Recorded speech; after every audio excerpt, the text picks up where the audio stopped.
ating ginisang ampalaya and pritong isda. Hello mga kumarites! At ito nga no, dito na rin natin igigisa sa ating pinagprituhan ang ampalaya. Ayan. Isa lang tayo ng bawang. Ayan. Then, sibuyas. Oh!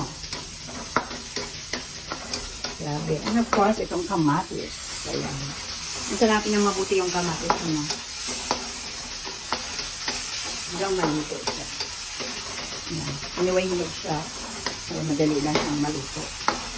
Kaya nga nga mga kumarites, ilagay na rin natin ang ating ampalaya.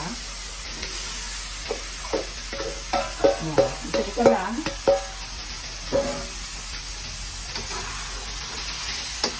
Ayan mga kumarites, lagay na natin itong oyster sauce. Ayan. At ilagay na rin natin ang itlog. Dahil madali itong maluto.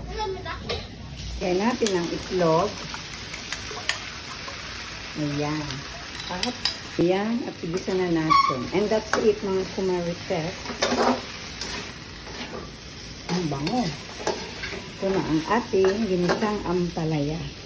Of course mga kumarites, ano, tinimplahan natin nga pala siya ng asin. O kung nasa sa inyo kung anong gusto nyo, panimpla.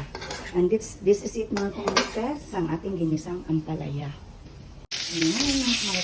And of course, mga kamarites, mainuna muna natin talaga ang magprito dahil yung natirang mantika sa pinagprituhan natin ay siya nating ginamit sa paggisa. At syempre, nandoon din naman ang lasa at tama lang din ang mantika na natira.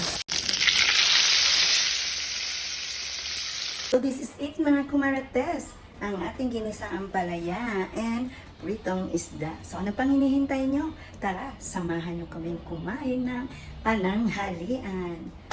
Bon appetit!